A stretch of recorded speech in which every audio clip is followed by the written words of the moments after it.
적분의 네 번째 프린트 하도록 하겠습니다. 오늘의 학습 목표는 곡선으로 둘러싸인 넓이를 구할 수 있다인데요. 자, 우리가 그동안 배웠던 정적분을 활용해서 드디어 곡선으로 둘러싸인 면적을 한번 구해 보려고 합니다.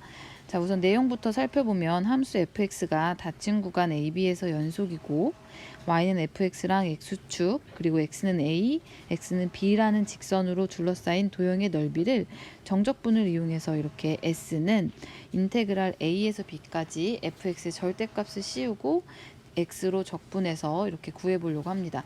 자, 절대값을 씌우는 이유는 우리가 면적을 구하는 거기 때문에 양수의 값으로 나와야 되겠죠. 그래서 음수에 나온 값들을 다 양수로 바꿔주기 위해서 fx의 절대값을 이렇게 씌워줄 겁니다. 자, 그래서 a랑 b라는 닫힌 구간 AB에서 함수의 모양들을 살펴봤을 때 밑에 이렇게 세 가지 유형으로 나눠놨어요. 모두 양수로 나오는 경우, 두 번째 모두 음수로 함수값이 이루어져 있는 경우, 그 다음 세 번째 양수값과 음수가 모두 있는 경우, 이렇게 나누어서 한번 보도록 할게요. 첫 번째, 모두 함수값이 양수일 때는 그냥 인테그랄 a에서 b까지 fx dx로 구해주면 되겠죠. 근데 두 번째로 함수의 값이 모두 음수일 때는 나중에 절대값을 씌우면 음수에 마이너스가 붙어서 부호를 바꿔주죠. 그래서 그 마이너스를 앞으로 빼서 인테그랄 a에서 b까지 fx dx에 마이너스를 붙여서 넓이를 구해주면 됩니다. 자, 근데 이렇게 세 번째처럼 양수와 음수의 모든 함수값을 갖는 경우에는 부분을 나눠줄 거예요. 양수가 나오는 구간과 음수가 나누는 구간으로 나누어서 그림으로 보자면 S1과 S2를 더해준다고 보면 됩니다. 자, 그래서 S1 같은 경우에는 A에서 C까지 fx dx로 구해주면 되고요. S2 같은 경우는 뒤집어져 있기 때문에 마이너스 인테그랄 C에서 B까지 fx dx 이렇게 놔주면 되겠죠. 뭐 어렵지 않죠. 다시 말해서 그래프만 잘 그려서 양수면 그냥 그대로 적분을 해주면 되고, 음수인 경우에는 마이너스만 붙여주면 된다, 이렇게 생각해 보면 됩니다. 자, 요거에 대해서 증명을 간단하게 해볼 건데, 자, 증명을 하기 전에 요 배운 거를 한번 적용을 해보고 증명을 해보도록 할게요. 우선 예제 1번 한번 보도록 할게요. 자, 곡선 y는 x제곱 플러스 2와 x축, 그리고 x는 마이너스 2, x는 1로 둘러싸인 도형의 넓이를 한번 구해보도록 할게요. 자, 그래프를 그려보면 모두 다 양수로서 양수의 값을 갖고 있기 때문에 우리 그냥 fx를 적분해주면 됩니다. 자, 적분을 해주면 3분의 1에 x세제곱 플러스 2x 이렇게 볼 수 있겠죠. 자, 그래서 1과 마이너스 1을 넣어줘서 계산을 해주면 9라는 값이 나온다는 걸 확인할 수 있습니다. 자, 계산은 한번 여러분들이 해보세요. 자, 여기 한 가지 더 해볼게요. 예제 2번에 2번 한번 같이 보도록 합시다. 자, 여기는 지금 y는 x제곱 마이너스 3x가 있어요. 사실 그래프를 주지는 않겠죠. 근데 이건 어떻게 그리면 되나요? 사실 얘는 뭐 x 마이너스 3 인수분해서 0이랑 3 지나고 아래로 볼록이니까 대략 이렇게 그려주면 양수와 음수 정도는 체크할 수 있겠죠. 그래서 자, 구간을 나눠줍니다. 마이너스 1에서 0까지는 양수, 그다음 0에서 2까지는 음수를 해서 인테그랄을 잘 써주면 되겠죠. 따라서 넓이 S는 마이너스 1에서 0까지는 그냥 fx를 써주면 되고 0에서 2까지는 fx에 마이너스를 붙여주면 됩니다. 여기 dx 쌤이 다 빼먹었네요. dx, x에 대한 적분. 자, 그럼 여기 안에 한번 해결해 봅시다. 적분을 해주면 3분의 1 x 세제곱에 마이너스 2분의 3의 x제곱, 마찬가지로 3분의 1의 x 세제곱 마이너스 2분의 3의 x제곱 이렇게 계산을 해주면 되겠죠. 얘도 마찬가지로 막 분수가 나와서 계산을 먼저 해보면, 계산해서 결과를 내보면 6분의 31이라는 값이 나옵니다. 자, 그래서 어렵지 않아요. 근데 이제 이쯤 되면 궁금할 거예요. 왜 정적분을 하면 어떤 면적이 나오는지에 대해서 한번 간단하게 증명을 해볼게요. 사실 간단하진 않아요. 간단하진 않지만 한번 같이 보도록 할게요. 자, 여기 증명이라고 써놨는데 좀 글씨가 작아서 쌤 여기를 좀 확대를 해서 같이 보도록 할게요. 자, 여기 그래프를 간단하게 그려놨어요. 얘가 초록색 얘가 y는 fx라는 함수입니다. 이 fx가 닫힌 구간 AB에서 연속이고요. 뭐 x 대신 t 넣었어요. ft가 0보다 우선 크다라고만 놓을게요. 면적이 왜 정적분이 면적인지만 확인하려고 하는 거니까. 자, ft가 0보다 큰 함수라고 했을 때 우리가 gx라는 애를 뭐로 줄 거냐면 a에서 x까지의 면적을 구하는 거를 gx라고 놔볼게요. 다시 a에서 x까지의 면적을 구하는 것, 즉 이 빨간색으로 빗금을 쳐놓은 요 부분을 구하는 거를 gx라는 함수라고 한번 놔볼게요. 요 부분의 면적 a에서 x까지. 그렇게 한다면 ga는 뭐가 나오냐면 a에서 a까지의 면적이니까 0이라는 거 알 수 있고요.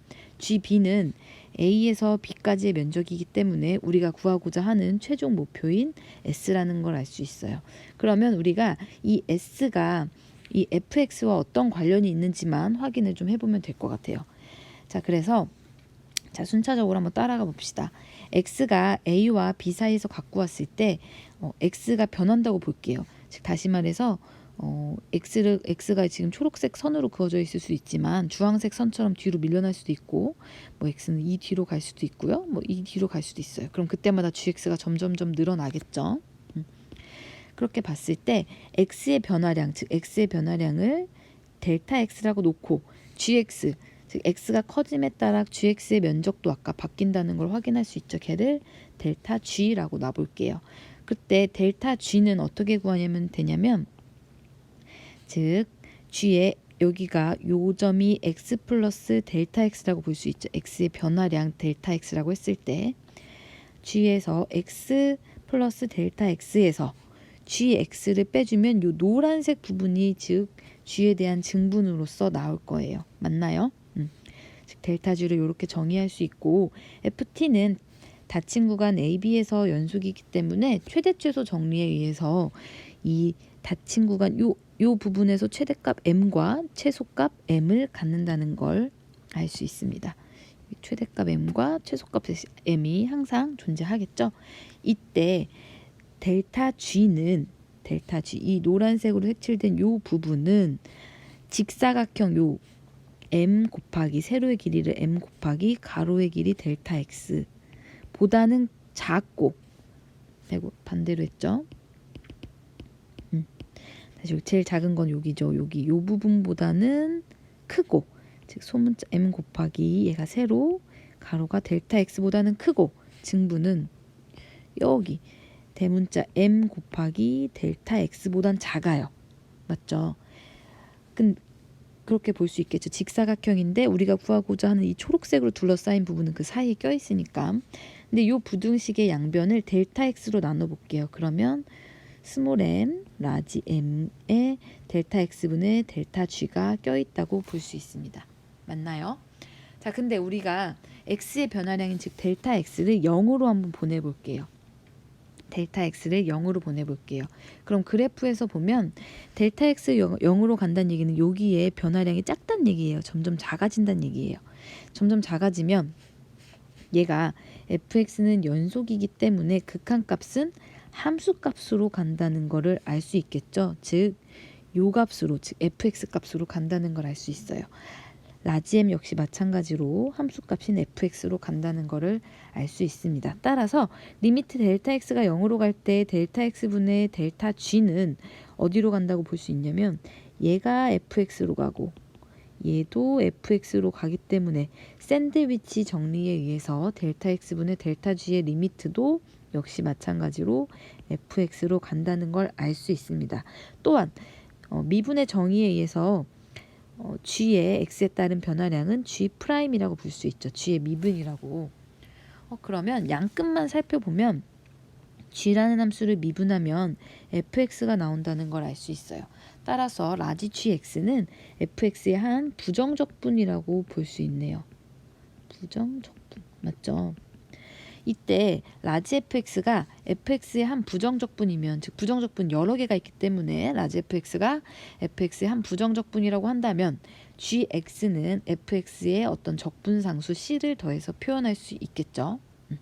자, 그럼 다시 앞으로 돌아가서 한번 생각해 봅시다. ga는 0이었어요. a에서 a까지의 면적이었기 때문에. 근데 여기다 넣어주면 라지 fa의 플러스 c라고 볼 수 있고 얘가 0이에요. 그럼 여기만 보고 정리해주면 c는 마이너스 fa라고 이렇게 볼 수 있겠네요. 맞나요? 자, 그리고 우리의 최종 목표인 S, 넓이 S는 GB라고 봤었는데 GB 역시 마찬가지로 라지 FB 플러스 C라고 볼 수 있는데 우리가 C가 뭐라는 걸 알 수 있죠? 그쵸? 마이너스 FA라는 걸 알 수 있었네요. 요거 뭐죠? 정적분의 정의였어요. 맞죠? 따라서 얘는 인테그랄 A에서 B까지 fx, dx라고 볼 수 있네요. 그래서 우리가 결과적으로 면적을 구하는 S는 인테그랄 A에서 B까지 fx dx로서 A에서 B까지 fx로 둘러싸인 면적을 구할 수 있다. 이렇게 증명을 했어요. 이제 앞으로 의심 없이 정적분을 이용해서 면적을 구해보면 됩니다. 자, 오늘은 여기까지 할게요. 다시 한번 스스로 이 증명 과정을 보면 좋을 것 같고요. 책에 우리 교과서의 131쪽부터 132쪽까지 자세하게 내용이 나와 있어요. 다시 한번 읽어보면 이해가 될 거라고 믿고 영상 여기까지 하도록 하겠습니다.